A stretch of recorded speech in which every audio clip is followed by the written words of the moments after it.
título del mensaje es la razón de andar en gozosa gratitud.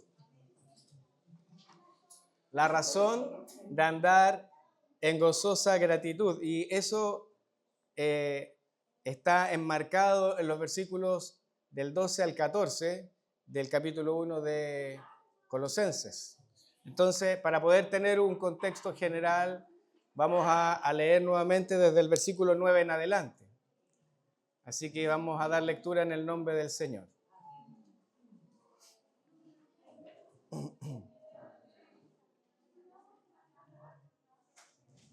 Colosenses 1, desde el versículo 9 en adelante.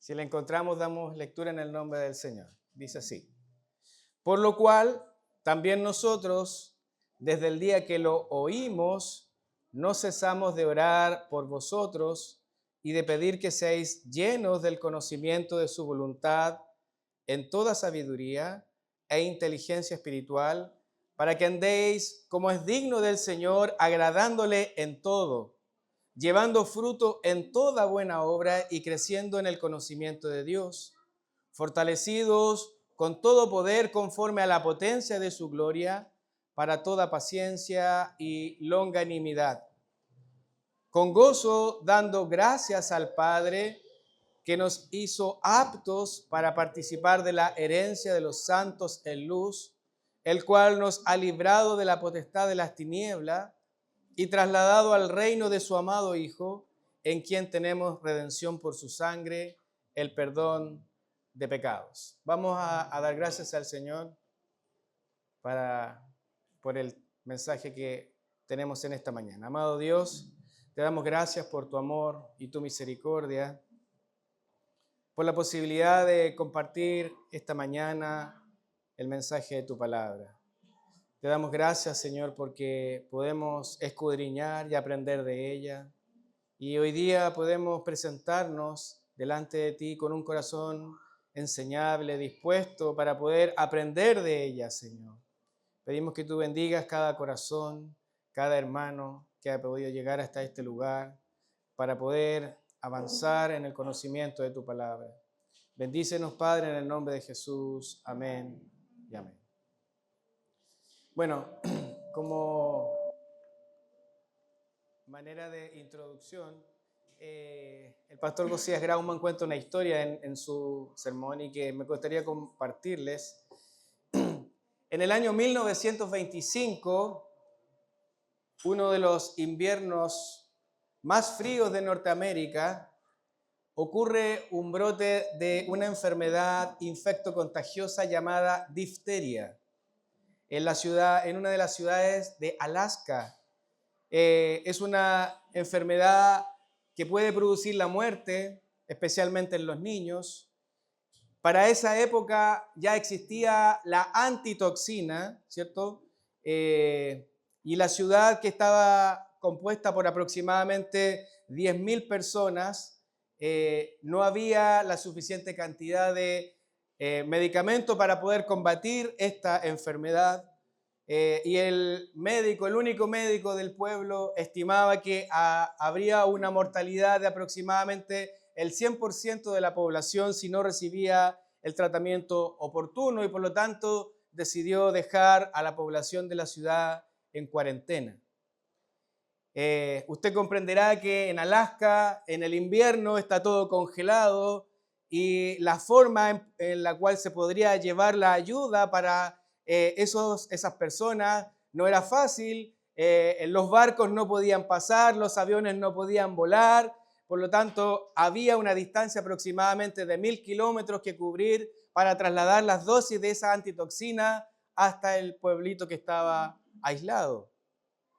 Bueno, las autoridades establecen un plan de emergencia para trasladar la antitoxina por el servicio de correos a través de una posta de trineos, que era la forma en la cual se establecía o se distribuía el correo en ese lugar. Pero esa posta tenía que ser de día y de noche para poder llegar en forma oportuna, y se convocaron a los ganadores de los campeonatos de trineos ¿cierto? Y a los mejores perros para poder trasladar la antitoxina, y la distancia que habitualmente podría haberse cubierto en un mes se logró realizar solamente en 5 días, pero haciendo la travesía de día y de noche, sin parar. Fue una hazaña heroica, con muchos que sufrieron hipotermia. Muchos de los hombres que manejaban los trineos sufrieron la congelación de la cara, de sus miembros, de las manos y de los pies, enfrentando temperaturas de menos 70 grados Celsius y vientos en contra de hasta 110 kilómetros por hora. Se logró trasladar 300.000 unidades de esa antitoxina sin que ninguna de ellas se rompiera. Fue la hazaña más grande de la humanidad. Fue la carrera de trineos más recordada por la humanidad, ya que logró un evento histórico. Por lo tanto, aquellos hombres, ¿cierto?, que hicieron esa hazaña fueron reconocidos, y los perros, ¿cierto?, que encabezaban también. Hay un perro que es Togo y Balto, no sé si ustedes han visto películas con esos nombres, y es porque han traspasado las generaciones. De hecho, hay uno de ellos que tiene una estatua en Central Park, en Nueva York, ¿cierto?, por la hazaña que lograron cometer. Y es porque este reconocimiento y este esfuerzo es porque probablemente todos entendemos la imperiosa necesidad de llegar con un antídoto a una persona que está a punto de morir, ¿cierto? Y yo imagino que Epafras sintió esa misma sensación cuando esta falsa enseñanza estaba entrando ahí en la iglesia de Colosas. Los hermanos estaban siendo contagiados con esta falsa enseñanza y estaban a punto de morir, y Epafras no sabía qué hacer y por lo tanto intentó combatirlo, pero no pudo. Y decide viajar a Roma para buscar ayuda a Pablo y le solicita el antídoto, la antitoxina para esta enfermedad que estaba invadiendo, ¿cierto?, la iglesia de Colosas, para evitar que sus hermanos murieran por esta falsa enseñanza. Y en un sentido, la carta de los colosenses es el antídoto que exalta la supremacía de Cristo en respuesta a esta falsa enseñanza. Expresando en el pasaje que iniciaron la semana pasada nuestro hermano Álvaro, ¿cierto?, con la oración de Pablo, donde resume su deseo, resume la solución al problema de los colosenses y se revelaba lo que necesitaba la iglesia para evitar esta falsa enseñanza. Y si pudiéramos hacer un resumen de su oración, es que ellos debían crecer en su conocimiento de Cristo para poder andar en buenas obras y agradecidos por lo que Dios había hecho por ellos. Más tarde, en el capítulo 2, Pablo va a enfrentar directamente la falsa enseñanza, diciéndoles: no sean engañados por estos falsos judaizantes, ni por estos filósofos griegos, que es la parte negativa de la carta, la corrección a esta falsa enseñanza. Pero en este lugar, en este momento, él está enfatizando cuál es el antídoto contra esta falsa enseñanza, lo que nos protege de cualquier error. Y eso es crecer en el conocimiento de quién es Cristo. Es por ello que Pablo explica que está orando por ellos para que pudieran crecer en el conocimiento de Cristo. Y la semana pasada nuestro hermano Álvaro estableció la petición y la descripción de este antídoto que nos motiva para andar en este mundo de la manera que agrada a Dios. Ese es el objetivo, conocer más al Señor para andar en este mundo de la manera que agrada a Dios. Y hoy vamos a ver la segunda parte, que está centrada en los versículos 12 al 14, que dice que responde a la razón, es decir, qué es lo que nos motiva para poder vivir así. ¿Cuál es la razón de que debemos vivir así para andar en este mundo de una manera que le agrada al Señor? Por lo tanto, tenemos 4 puntos para este mensaje. El primero de ellos es que Dios nos capacitó para recibir nuestra herencia, que está en el versículo número 12. El segundo punto es que Dios nos libró del reino de las tinieblas, en el versículo 13. El tercer punto es que Él nos trasladó al reino de su amado Hijo, en la última parte del versículo 13, y Él nos redimió. Ese es nuestro cuarto punto, que está en el versículo 14. Por lo tanto, el capítulo, o sea, el primer punto que dice, nos capacitó. Si usted lee el versículo 12, dice, con gozo dando gracias al Padre que nos hizo aptos para participar de la herencia de los santos en luz. Y en la Nueva Versión de las Américas dice, dando gracias al Padre que nos ha capacitado para compartir la herencia de los santos en luz. ¿Para qué nos capacitó? Bueno, nos capacitó para poder recibir la herencia de los santos en la luz. Dios nos ha capacitado, Dios nos ha hecho aptos, porque antes estábamos descalificados. Antes no cumplíamos los requisitos para poder recibir la herencia. Dios era nuestro enemigo, ¿cierto? Nosotros estábamos enemistados con Dios. No podíamos recibir la herencia. Y la única forma de recibir una herencia es que usted esté en la línea directa, ¿cierto?, de recibir una herencia. Un enemigo no puede recibir la herencia. Por lo tanto, ¿qué debía ocurrir? Era que Dios, de manera unilateral y sobrenatural, debía capacitarnos, ¿ya? Por lo tanto, Dios ha hecho a los creyentes capaces, competentes, suficientes para poder recibir su herencia. Dicho de otra forma, Dios habilitó al cristiano para que fuese capaz de recibir la herencia. Esta capacitación o esta aptitud para el creyente es una operación de la gracia de Dios, por lo que exige la correspondiente gratitud, ¿cierto?, del cristiano hacia Dios. Por lo tanto, entendemos que Dios nos ha hecho cercanos en Cristo, y si queremos recordar cómo estábamos, acompáñame ahí en Efesios 2, ¿cierto?, versículos 12 y 13, ¿cómo estábamos antes? Efesios 2, 12 y 13 dice, en aquel tiempo estabais sin Cristo. ¿En qué tiempo? Pasado, ¿cierto? En aquel tiempo estabais sin Cristo, alejados de la ciudadanía de Israel y ajenos a los pactos de la promesa, sin esperanza y sin Dios en el mundo. Pero dice a continuación, pero ahora en Cristo Jesús, vosotros que en otro tiempo, en tiempo pasado, estabais lejos, habéis sido hechos cercanos por la sangre de Cristo. Por lo tanto, esa aproximación a Dios, que era imposible en nuestra condición de muertos espirituales, ¿cierto?, que estábamos muertos en nuestros delitos y pecados, estábamos lejanos, estábamos enemistados, ¿cierto? No teníamos la capacidad propia de ir a Dios, pero ahora Él nos atrae hacia Él. Tuvo que superar este grave problema que tenía nuestra situación, que era que estábamos muertos. Y para poder resolver ese problema es que Él tuvo que darnos vida espiritual para que pudiéramos creer y fuéramos ahora capacitados. Y Efesios 2:1 dice, y Él os dio vida a vosotros cuando estabais muertos. ¿Se da cuenta? Estábamos en una condición y Él de manera sobrenatural y unilateral ejerce esta obra de la gracia sobre nuestra vida y por lo tanto ahora no nos cabe otra cosa que contemplar con asombro y con gozo y alegría la obra redentora de Cristo en nuestro favor.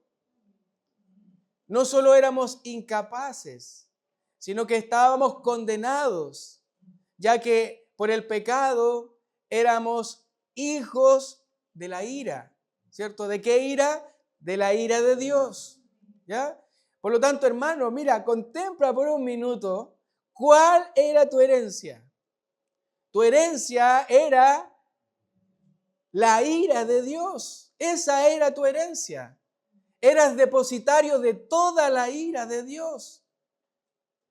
Pero ahora, ¿cierto?, gracias a la misericordia del Señor, Él nos ha capacitado y la situación adversa en la que estábamos ha sido cancelada por Cristo el Señor. Cristo, al ocupar el lugar del pecador que cree, cancela para él toda demanda penal por causa del pecado y le comunica en él vida eterna, vinculándolo a él de manera definitiva y eterna. Por lo tanto, Pablo en este texto no nos dice cuál es nuestra herencia, pero los siguientes versículos nos dan la respuesta. La herencia que Dios nos da es la bendición inmensa de estar dentro del reino de su Hijo amado.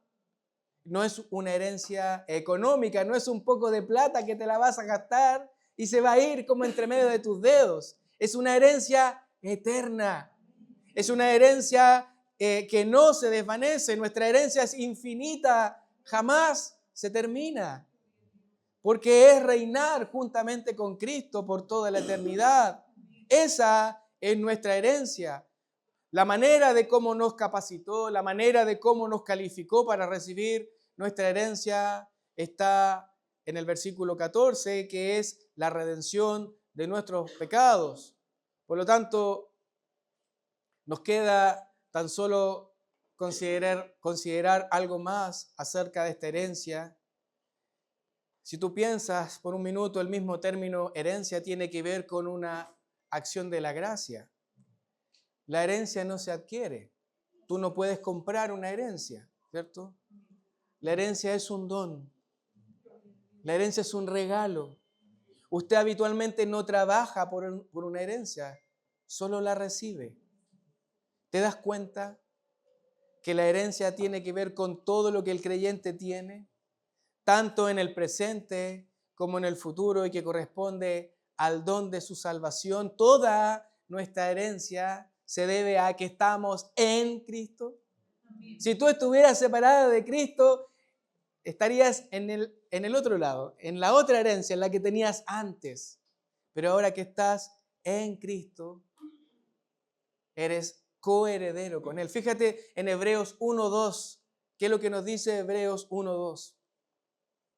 Cristo es el heredero universal y cósmico del Padre. Dice, en estos postreros días, Dios nos ha hablado por el Hijo, a quien constituyó heredero de todo. Él es el heredero por excelencia del Padre. Por lo tanto, la primera parte de nuestra gozosa gratitud es que Él nos capacitó, nos hizo aptos para que pudiéramos recibir la herencia junto con los santos, junto con Cristo. La pregunta sería para nosotros es, ¿cuánto valor le das a tu herencia? Para agradecer día a día al Padre, quien te capacitó para que la pudieras recibir.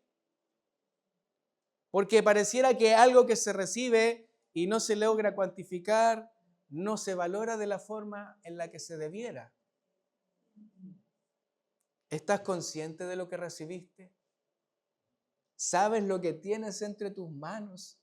Y no porque tú te lo merecieras, sino que solamente porque el Señor te lo ha otorgado. ¿Sabes de dónde fuiste liberado?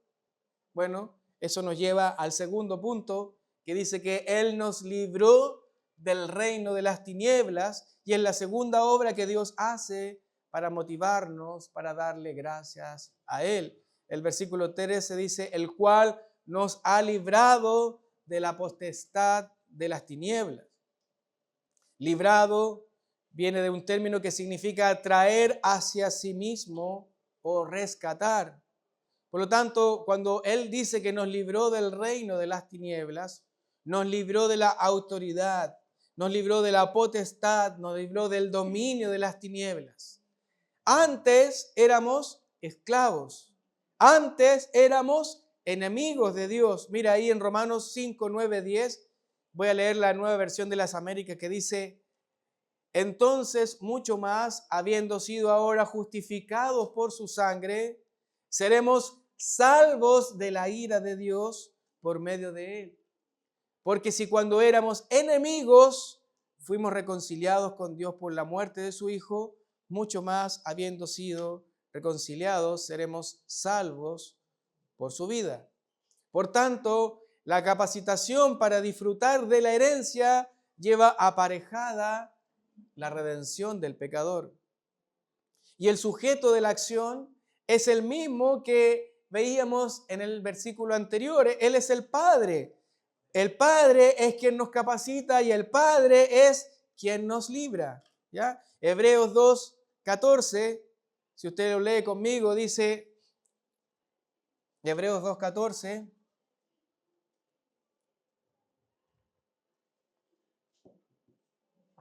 así que, por cuanto los hijos participaron de carne y sangre, él también participó de lo mismo para destruir por medio de la muerte al que tenía el imperio de la muerte, esto es, al diablo. Yo le decía a los jóvenes hoy día que esto es como una misión de rescate.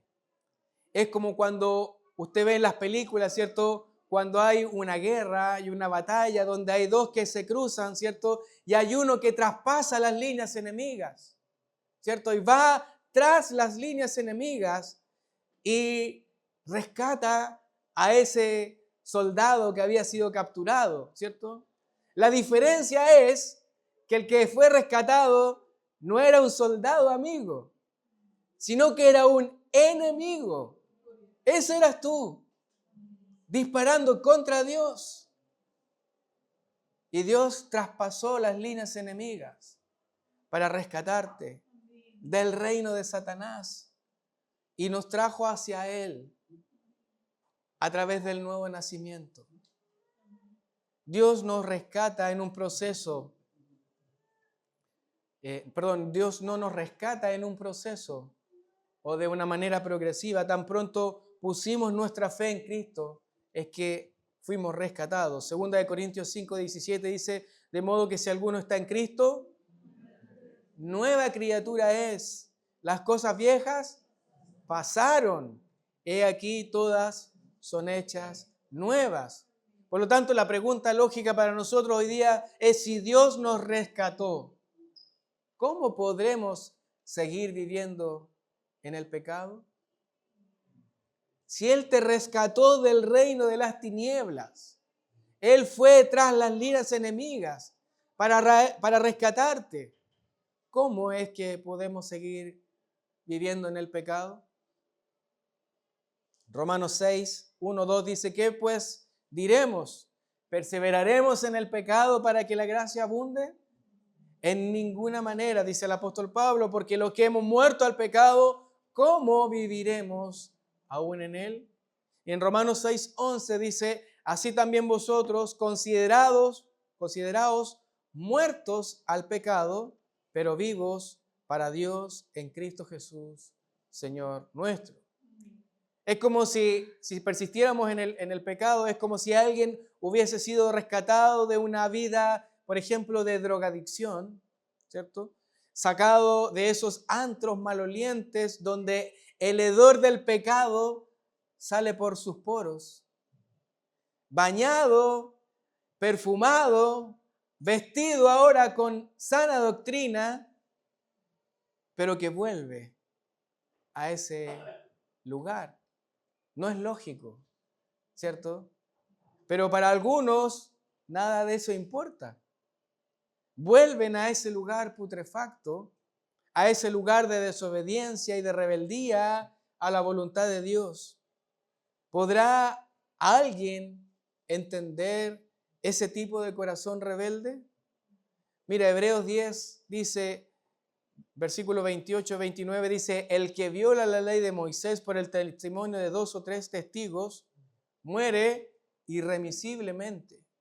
¿Cuánto mayor castigo pensáis que merecerá el que pisoteare al Hijo de Dios y tuviere por inmunda la sangre del pacto en la cual fue santificado e hiciera afrenta al Espíritu de gracia? Que el Señor tenga misericordia de nosotros. Pero no solo nos capacitó, no solo nos rescató, sino que también nos trasladó. ¿A dónde nos trasladó? Bueno, el texto nos dice, nos ha trasladado al reino de su amado Hijo. ¿Ya? No solo nos rescata y nos atrae hacia sí, sino que posicionalmente nos eleva al nivel de Cristo. Un traslado de una esfera de perdición y tinieblas a otra totalmente opuesta, a una esfera de vida y de luz. Del poder tenebroso del pecado nos conduce al servicio agradable en el reino de su Hijo. De la tiranía esclavizante en la que estábamos prisioneros bajo la acción de los agentes de las tinieblas que controlan la humanidad caída y nos traslada ahora a la luz admirable del reino de Dios. No podemos perder, sin embargo, de vista el punto de nuestro análisis.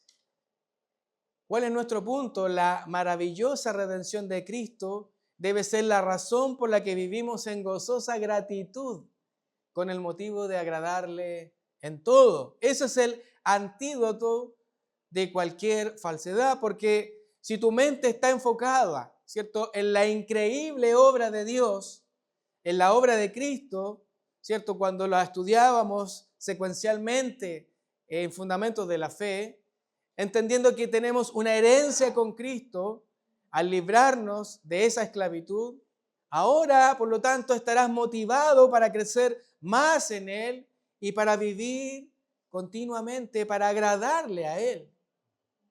Y no ser seducido por una falsa enseñanza que a lo mejor querrá decirte que Cristo no es suficiente, como le pasó a los colosenses. Hermano, esto no es algo extra, fuera de época. Esto es algo vigente, algo que puede ocurrirnos. Y es por eso que así como Epafras estaba preocupado por sus hermanos colosenses que lo amenazaba, ¿cierto?, los falsos profetas, la falsa enseñanza, de la misma forma, tus hermanos del liderazgo de esta iglesia están muy atentos a que tú estés enterado, capacitado y advertido acerca de las falsas enseñanzas que pueden invadir tu mente y entender que Cristo es suficiente para tu vida. Porque te aseguro que el enemigo debe estar preparando estrategias para infiltrar una falsa enseñanza en medio de nuestra congregación. Tal vez alguien diga esto, a lo mejor parece algo histórico, ¿cierto? Algo fuera de contexto.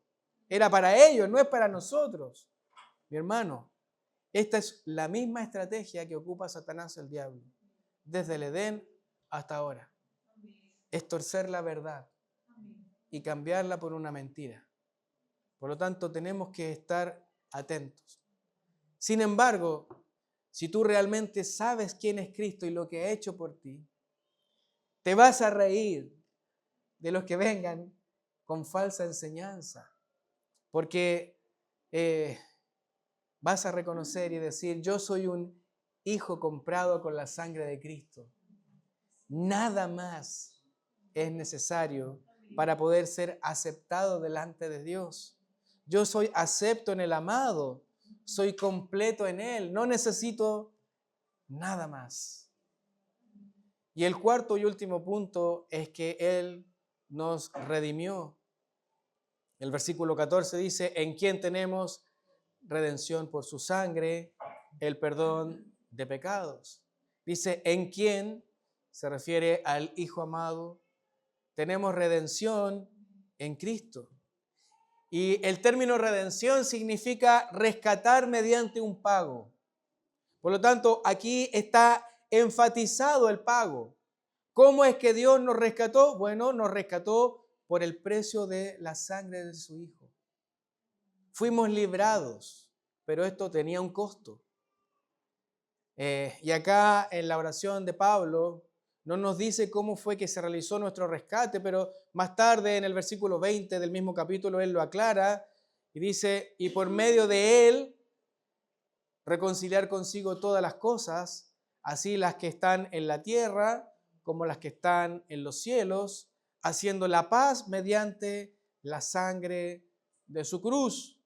El precio de la reconciliación fue la sangre derramada en la cruz por nuestro Señor, es decir, no solo fuimos trasladados al reino de su amado Hijo, sino que fuimos trasladados por el precio que Él pagó, la sangre derramada de Cristo el Señor. Cristo, quien merecía toda la herencia de su Padre.